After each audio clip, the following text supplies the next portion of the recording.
A reportagem investigativa de hoje trata de uma denúncia grave. A caça ao javali virou um pretexto para grupos se armarem, inclusive com fuzis. Com a flexibilização do acesso a armamentos, uma bandeira do governo Bolsonaro, o número de caçadores disparou. Mas especialistas alertam para o risco que isso representa para a segurança pública. A reportagem é de Vladimir Neto, Arthur Guimarães e André Maciel. Uma estradinha de terra no interior de Santa Catarina. Policiais suspeitam desta caminhonete com 3 homens. Durante a revista, uma surpresa. Vamos deixar aqui e vamos conferir uma por uma. O grupo transporta um arsenal. Quem andaria com todo esse armamento? Criminosos a caminho de um assalto? Não. Todos estão dentro da lei e foram liberados. São caçadores de javali.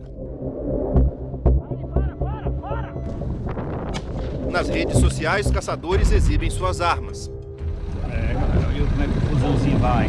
E quando o javali é morto, há muita comemoração.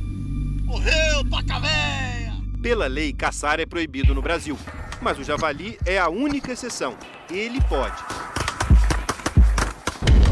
Ah, moleque! Pode, mas se for para o manejo, ou seja, o abate para evitar que o javali se reproduza e destrua plantações, e desde que o animal não sofra maus tratos. Mas em 2 meses de investigação jornalística, o Fantástico descobriu uma realidade bem diferente e de alto risco. O javali veio assegurar o direito de uso de armas para nós. Nós temos que usar o subterfúgio de utilizar a palavra manejador. O manejo do javali é permitido em todo o país desde 2013. O IBAMA autorizou o abate com base no risco de transmissão de doenças e em relatos de prejuízos de agricultores, sobretudo nas plantações de milho e soja que são consumidos pelo animal. Considerado uma praga. Ele é um animal exótico, ele não é pertencente na nossa fauna. Ele não tem um predador que extermine ele de forma natural na natureza. Mas olha o que aconteceu depois que o manejo foi liberado. Em 2016, tinha javali em 563 municípios, segundo o IBAMA. Em 2019, o número quase triplicou. Os animais apareceram em 1.536 municípios, a maior parte nas regiões Sul e Sudeste. Por quê? Para responder a essa e outras perguntas, os repórteres Arthur Guimarães e André Maciel foram conhecer de perto o mundo dos caçadores de javalis. Foram a esta feira de armas, a clubes de caça e tiro e a uma empresa de Goiânia que ganha dinheiro promovendo o turismo de caça. Aqui, ninguém fala em manejo, e sim em diversão, em adrenalina, em esporte. O homem que se apresenta como dono da empresa não sabia que estava sendo gravado. Nós, caçadores, temos autorização de extermínio para matar tudo. Só que o nosso lazer, o seu esporte de caça, se eu matar os 50 que tem na região. Ou seja, com essa estratégia, o javali, considerado pelo IBAMA um animal nocivo e transmissor de doenças, vai continuar existindo e se espalhando. Este advogado, especialista em direito ambiental, autor de 15 livros sobre o tema e presidente da União Brasileira da Advocacia Ambiental, vê ilegalidade no comportamento de caçadores como um empresário de Goiânia. Ele tem uma licença para exterminar o javali, e ele diz que não quer exterminar o javali porque ele caça, senão acabaria com a caça. Ele está usando ilegalmente a licença. O que esse cara está fazendo? Está pegando os filhotes, as fêmeas, os machos pequenos, está transportando para outras regiões. Para quê? Para me ter na minha região o prazer de caçar o javali. Estudos mostram que a velocidade de expansão do javali no Brasil é 11 vezes maior do que a do Uruguai, por exemplo, e foi de lá que o animal entrou no Brasil. É a indicação de que o javali não está avançando pelo país somente com suas próprias patas, ou seja, tem muita gente espalhando de propósito. Lugares onde não tem javali, mas tem caçador interessado e como tem a regulamentação, acaba favorecendo essa introdução para poder caçar e poder caçar regular. É permitido? Não, não é permitido. É crime, né? Mas acontece. Nesta caminhonete interceptada este ano pela Polícia Ambiental de Santa Catarina, 4 filhotes estavam sendo transportados ilegalmente. Não existem hoje estatísticas sobre a quantidade exata de javalis no Brasil ou o prejuízo que eles causam. Mas os especialistas são unânimes em dizer que a espécie deve ser controlada. Só que há sinais claros de que a caça ao javali virou um pretexto para mais pessoas comprarem armas. e armas pesadas. Um levantamento feito pelo Fantástico em parceria com o G1 mostra que foram emitidos pelo Exército entre janeiro de 2019 e agosto deste ano 193.539 certificados de registro de caçador, o chamado CR. Em comparação com o mesmo período entre 2016 e 2018, o aumento chega a 243%. Chama a atenção também a quantidade de certificados emitidos este ano. Até agosto, foram 75.289, número maior do que qualquer um dos 5 anos anteriores. Hoje existem 250 mil caçadores legalizados no Brasil. Como só o manejo do javali é autorizado, toda essa gente só tem permissão para abater este animal. Clubes de caça e lojas de armas podem dar entrada na documentação para tirar o CR, o primeiro passo para se tornar um caçador. Em todos os lugares que nós fomos, uma resposta parecida: é muito fácil tirar o CR. O interessado tem que se filiar a um clube de caça e passar num teste de tiro, que pode ser feito no mesmo dia. Para garantir a aprovação no teste, um treinamento rápido é oferecido. Falamos com um despachante por telefone. É extremamente fácil, tá? Se tu tiver o mínimo de noção de pegar uma arma na mão, tu consegue passar. Também é necessário passar num teste psicológico para conseguir o certificado de registro de caçador. Se a pessoa não for louca, consegue passar. Preciso comprovar que eu tenho problema com javali, que eu tenho fazenda? Não é necessário. A gente vê muitas pessoas se valendo dessa artimanha na busca de despachantes ou de clubes de tiro, clubes de caça, justamente para ter acesso à arma de fogo mais facilitado. Com um certificado de registro que leva cerca de 3 meses para sair. E como a gente viu, nem sempre com a necessidade de ter experiência em atirar, o caçador já pode encomendar o armamento. Você pode ter calibre restrito, pode ter um fuzil, por exemplo. Desde que Jair Bolsonaro assumiu a presidência, o governo federal já publicou 37 decretos, portarias e projetos de lei que facilitam o acesso a armas e reduzem a fiscalização. A Justiça barrou várias dessas medidas. Muitas, no entanto, beneficiaram diretamente os caçadores, como o decreto que permite a eles a posse de 30 armas, sendo 15 de uso restrito, como fuzis. Cada caçador pode comprar também até 90 mil munições por ano. Para se ter uma ideia, isso permitiria dar 246 tiros por dia, todos os dias do ano. Haja javali para que todos esses tiros sejam gastos com esse manejo. É mais uma razão para essa atividade ser bem regulada e bem fiscalizada, coisa que hoje nós sabemos que não acontece. Antes de ir atrás do javali, o caçador também precisa do certificado de registro das armas de fogo e de autorizações do IBAMA e do dono da fazenda que estaria tendo prejuízo por causa do animal. Com a guia de tráfego, outro documento expedido pelo Exército, o caçador fica liberado para transportar armas e munições até os locais de manejo. Você pode ir do Rio Grande do Norte até aqui no Rio Grande do Sul. Onde você tiver javali, você pode ir, não tem problema nenhum.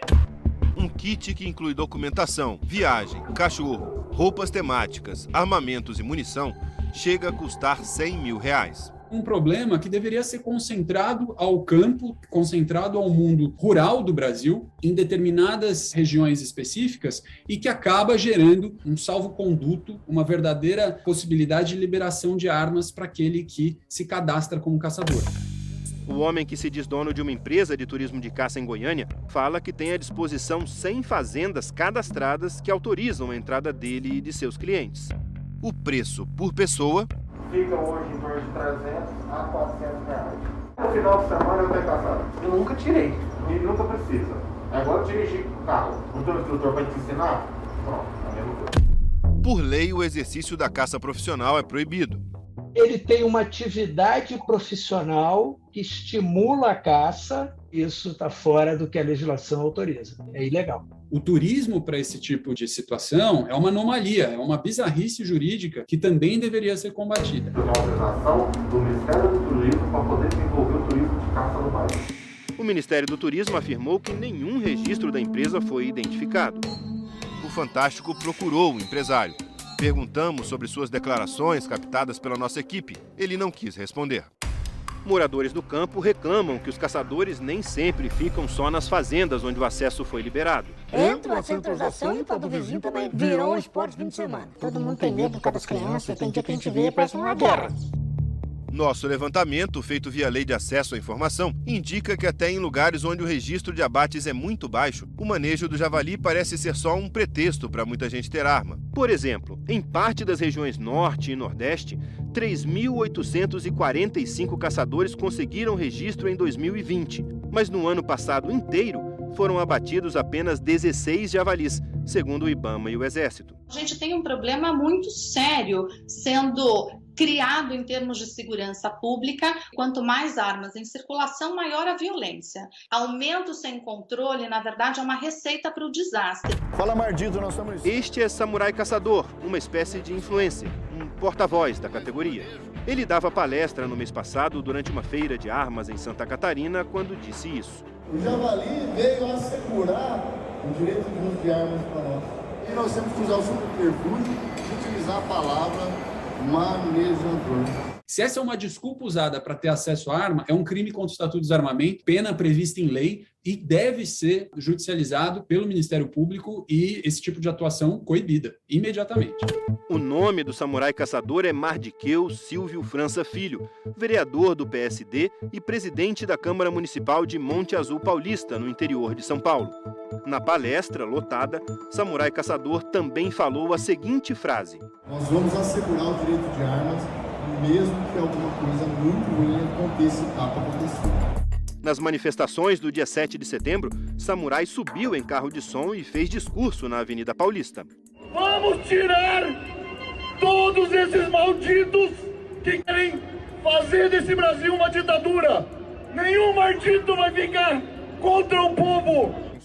Ao ser procurado, ele mudou o tom. Que coisa ruim o senhor estava se referindo e que coisa que está para acontecer? A proliferação dos animais é muito grande. Isso que é muito ruim, porque aí vai afetar diretamente o agronegócio, a economia, vai afetar diretamente o meio ambiente.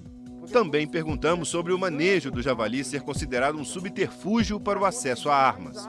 Nós não precisamos de nenhum subterfúgio, nós já estamos com o CR, já estamos com as nossas armas, independente da existência do javali ou não. Nós estamos fazendo uma contribuição valorosa ao Estado e à população. Quando eu disse em palestra, nós vamos assegurar o direito às armas, é simplesmente pelo fato da própria instrução normativa do IBAMA possibilitar o uso das armas de fogo para efetuar o efetivo manejo. Samurai se diz próximo do deputado federal Eduardo Bolsonaro, que já participou de caçada e é um dos maiores defensores da política armamentista do governo. Eduardo é aliado do advogado Marcos Polon, o presidente da Associação Nacional Movimento Pró-Armas. Numa palestra no começo deste mês, Polon afirmou: o direito à legítima defesa, meus amigos, é um direito natural. Você reage à instrumentalização do país, você reage à corte que está querendo destruir o país. Temos que reagir. Não temos tempo nem espaço para ter medo. No fim do mês passado, Eduardo Bolsonaro e Marcos Polon foram recebidos em audiência por Silvinei Vasques, diretor-geral da Polícia Rodoviária Federal. Eduardo e Polon pediram mudanças na fiscalização dos CACs, abreviatura para caçadores, atiradores e colecionadores. 2 dias depois do encontro, a PRF emitiu uma nota técnica com novas orientações para a abordagem de CACs que estejam nas estradas. A nota abre uma brecha para que os CACs não sejam enquadrados por porte ilegal de arma, mesmo que estejam com a documentação irregular. O policial pode apenas fazer uma comunicação das irregularidades ao Exército, que vai atuar na esfera administrativa, não criminal. O Fantástico conversou com vários policiais rodoviários federais que disseram que esta nota técnica da direção da PRF inviabiliza uma fiscalização mais rigorosa sobre caçadores, atiradores e colecionadores. Segundo esses policiais, é praticamente uma ordem para deixá-los seguir viagem. A nota ainda permite que caçadores se desloquem para o local do manejo com armas curtas, carregadas, prontas para atirar, independentemente do horário e do itinerário. Juristas dizem que isso vai contra uma decisão da ministra Rosa Weber, do Supremo Tribunal Federal, que em abril suspendeu por liminar vários trechos dos decretos do governo que facilitaram a compra de armas, entre eles o que permitia que caçadores andassem com arma carregada. O Fantástico procurou Eduardo Bolsonaro, Marcos Polon, o IBAMA e a direção da Polícia Rodoviária Federal, mas não tivemos retorno. Também não recebemos resposta do Exército quanto às fiscalizações de armas e documentações. Ao todo, existem hoje mais de 670 mil armas registradas nas mãos dos CACs. Esse tipo de facilitação dos CACs pode acabar gerando grupos armados, paramilitares, fortemente armados no Brasil? Se abre a perspectiva de que isso aconteça. A gente tem, de fato, uma preocupação muito grande em relação à quantidade de armas e, efetivamente, quem são esses grupos que estão se armando. Os caçadores, que deveriam só fazer o manejo do javali, têm 70.821 armas ao todo. Mais de 60 mil são espingardas, carabinas ou fuzis. Vamos imaginar um dia em que o javali não seja mais um problema no Brasil. O Exército vai recolher essa arma, vai retirar a licença dessas pessoas, ou seja, o Brasil vai criando situações que acaba sendo muito difícil voltar atrás.